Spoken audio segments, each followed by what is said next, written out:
Now, let's talk how SAP Cloud came into the picture. What were the challenges faced by the existing SAP customers and how they forced SAP to came up with the idea of SAP Cloud. SAP's R3 system was very popular and it was providing best value to its customers.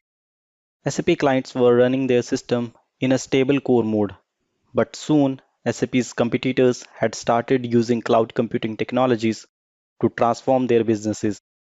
They were using new technologies like big data, machine learning, and Internet of Things to improve the productivity of their businesses and stay market ready. They were following path of innovation. Here are the challenges that were faced by SAP customers. The integration between new solutions. It was not an easy task to integrate the SAP system with other software who were made using other technologies like Java, C++, or .NET. Even there were challenges when integrating different types of SAP solutions.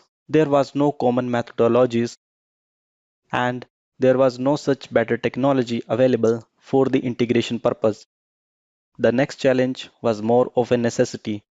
The SAP customers wanted to adopt the new technologies like machine learning, Internet of Things, big data, and artificial intelligence. They wanted to try new things without disrupting the existing system. They also not wanted to invest in costly hardware.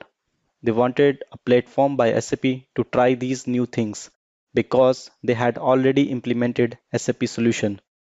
To be market ready and competitive, the customer wanted to try new things as soon as possible. As we all know that innovation is not an easy task, it requires a lot of effort and trials to make something work.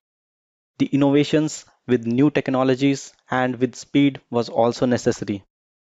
The next challenge was to extend existing solution. As we all know that we have enhancement techniques in on-premise like user exit, customer exit, bodies or BTE in finance module. When we use these type of techniques, then we are actually touching the existing system and there are chances that we may disrupt the existing system. There is no guarantee of perfection and expertise is always required to analyze the system before implementing the solution.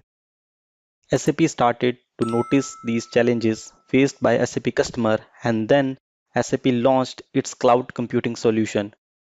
Initially, it was introduced as SAP HANA Cloud Platform in year 2013, but later renamed as SAP Cloud Platform.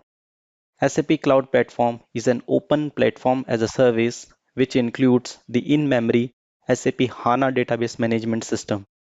It connects to both on-premise and cloud-based systems running SAP or other third-party softwares and relies on open standards like Java, JavaScript, Node.js, and Cloud Foundry for integration options. Just remember, you are not building SAP Cloud, but you will use this to build, integrate on top of it.